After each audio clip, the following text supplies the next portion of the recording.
မင်္ဂလာပါခေတ်သစ်ဖတ်ထွယ်မီဒီယာမှာထိတ်တန့်ရမြန်မာသတင်းတွေကိုတင်ဆက်ပေးနေတာမို့ channel လေးကိုလည်း like and subscribe ပြုလုပ်ပေးခဲ့ပါအောင်ရှင်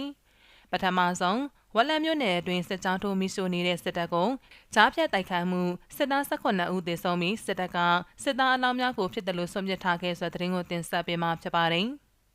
စကိုင်းတိုင်းဝက်လက်မြို့နယ်အတွင်းစစ်ကြောင်းထိုးမိရှို့နေတဲ့အကြမ်းဖက်စစ်တပ်ကိုကြားဖြတ်တိုက်ခိုက်ရာစစ်သား18ဦးသေဆုံးပြီးအလောင်းများတင်စီရရှိခဲ့ကြောင်းပြည်သူ့အစေခံတော်လှန်ရေးတပ်ဖွဲ့မှတာဝန်ရှိသူကပြောကြားပါတယ်။နိုဝင်ဘာလ6ရက်နေ့မှာဝက်လက်မြို့နယ်ရွာသားကြီးရွာမှာထွက်ခွာလာတဲ့အင်အား180ခန့်မှစစ်တပ်စစ်ကြောင်းကရွာစဲပတ်၍မိရှို့ပြီးဝက်လက်မြို့နယ်အတွင်းရှိအထက်စခန်းကိုတွားရောက်စဉ်တော်လှန်ရေးတပ်ဖွဲ့များကကြားဖြတ်တိုက်ခိုက်ခဲ့ကြောင်းသိရပါတယ်။ထိုတိုက်ခိုက်မှုအတွင်းအကြမ်းဖက်စစ်တပ်ဘက်မှစစ်သား18ဦးသေဆုံးပြီးစစ်ကြောင်းတစ်ခုလုံးတပ်ပြတ်ပြီးဝက်လက်မြို့နယ်အတွင်းရှိစစ်တပ်အထိုင်စခန်းကိုစုပ်ပြေးသွားကြောင်းတိုက်ပွဲအတွင်းတော်လှန်ရေးတပ်ဖွဲ့ဘက်မှရဲဘော်တအုပ်ထိကဒဏ်ရာရရှိခဲ့ကြောင်းသိရှိရပါတယ်။စစ်ခွေးတွေကလက်နက်တွေအကုန်ရအောင်တည်ပြီးအလောင်းတွေကိုစွန့်ပစ်ထားခဲ့တာပါ။တိုက်ပွဲအတွင်းမှာတော့စစ်ခွေး18ကောင်သေဆုံးပါတယ်လို့ပြည်သူ့အစေခံတော်လှန်ရေးတပ်ဖွဲ့မှတာဝန်ရှိသူကပြောကြားပါတယ်။အဆိုပါတိုက်ခိုက်မှုကိုပြည်သူ့အစေခံတော်လှန်ရေးတပ်ဖွဲ့လျှက်စီးပြောက်ကြားတပ်ဖွဲ့နဲ့နတ်တောင်နဂါတပ်ဖွဲ့အပါအဝင်တော်လှန်ရေးတပ်ဖွဲ့များကပူးပေါင်းတိုက်ခိုက်ခဲ့ကြောင်းသိရပါတယ်။လက်ရှိအချိန်မှာအကြမ်းဖက်စုကဝက်လက်မြို့နယ်အတွင်းကိုစစ်ကြောင်းများဖျက်ဆီး၍လှုပ်ရှားနေတာကြောင့်အချိန်မရွေးထိတွေ့တိုက်ပွဲဖြစ်ပွားနိုင်ကြောင်းပြည်သူများအနေဖြင့်တပ်ဆိုင်ရာအဖွဲ့အစည်းများ၏တတိပေးညွှန်ကြားချက်များကိုလိုက်နာကြရတဲ့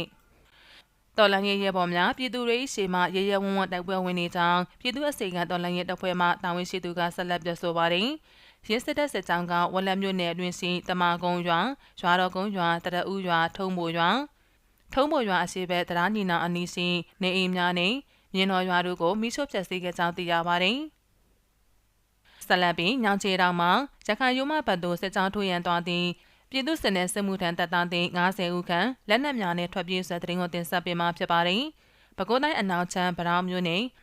အုံးရှိပင်မြို့ညောင်ချေတောင်ကျေးရွာမှတဆင်ရခိုင်ရိုးမဘတ်တို့အကြမ်းဖက်စစ်တပ်နှင့်အတူစစ်ကြောင်းထိုးရန်သွားရောက်သည့်ပြည်သူ့စစ်နှင့်စစ်မှုထမ်းတပ်သားသည့်90ဦးခန့်သည်လက်နက်များနှင့်အတူထွက်ပြေးသွားကြောင်းသိရှိရပါတယ်။နိုဝင်ဘာလ4ရက်နေ့မှာရခိုင်ရိုးမမှာဖြစ်ပွားနေသည့်တိုက်ပွဲများသို့စစ်ကြောင်းထိုးရန်သွားစဉ်ထွက်ပြေးသွားခြင်းဖြစ်ပြီးသူတို့ကိုအကြမ်းဖက်စစ်သားများကအင်အားသုံးဆောင်ဖွေနေကြောင်းဒေသခံစီရေးသတင်းရှင်မြစ်ကပြောပါတယ်။စီရေးသတင်းရင်းမြစ်တအူးကဒီလ4ရက်နေ့ကထွက်ပြေးသွားတာရခိုင်ရိုးမအစံအင်ဂျင်တောင်အသည့်စစ်ကြောင်းထိုးမယ်ဆိုတော့အေးနဲ့နှီးနေပြီးအသစ်တွေဆိုတော့ကြောက်ကြတယ်ထွက်ပြေးကြတာအပူတပြင်းလိုက်ရှာနေကြတယ်လို့ကြားတယ်ဟုပြောပါတယ်။အကြမ်းဖက်စစ်တပ်၏စစ်ကြောင်းသည်ညောင်ချေတောင်ကျေးရွာမှာ26မိုင်အကွာသို့စစ်ကြောင်းထိုးနေကြပြီးရခိုင်ရိုးမအထိတက်မယ်လို့သတင်းများရရှိနေရာထို့တို့ထွက်ပြေးကြခြင်းဖြစ်ကြောင်းသုံးသပ်မှုများရှိနေပါတယ်။အကြမ်းဖက်စစ်တပ်ကအဆိုပါပြည်သူစစ်နှင့်စစ်မှုထမ်းတပ်သားတင်များကိုတိုက်ခိုက်ရေးနှင့်လုံခြုံရေးအတွက်အသုံးပြုနေတယ်လို့သိရပါတယ်။ဒါအပြင်ကာကွယ်ရေးပစ္စည်းစက်ရုံကပ္ပစ16၏လုံခြုံရေးအတွက်တပ်အနီးနားကျေးရွာများမှာဒေသခံပြည်သူများကိုပေါ်တာဆွဲဖက်စေပြီးယူနီဖောင်းပေးဝေကတိုက်ခိုက်နေတယ်လို့သတင်းများထွက်ပေါ်နေပါတယ်။လက်ရှိမှာအရခတပ်တော် AA နဲ့ပူးပေါင်းတပ်များတိမ့်မိတ်ထားသည့်ပရောင်းမြို့နယ်ပကံကွဲကျေးရွာတောင်ဘက်6ကီလိုမီတာအကွာရှိ63လုံးပိုင်ကွန်အနီးရှိကာကင်စကန်တစ်ခုကိုပြန်လည်သိမ်းပိုက်နိုင်ရန်အကြမ်းဖက်စစ်တပ်ကစ조사နေကြောင်းသိရပါတယ်ရှင်။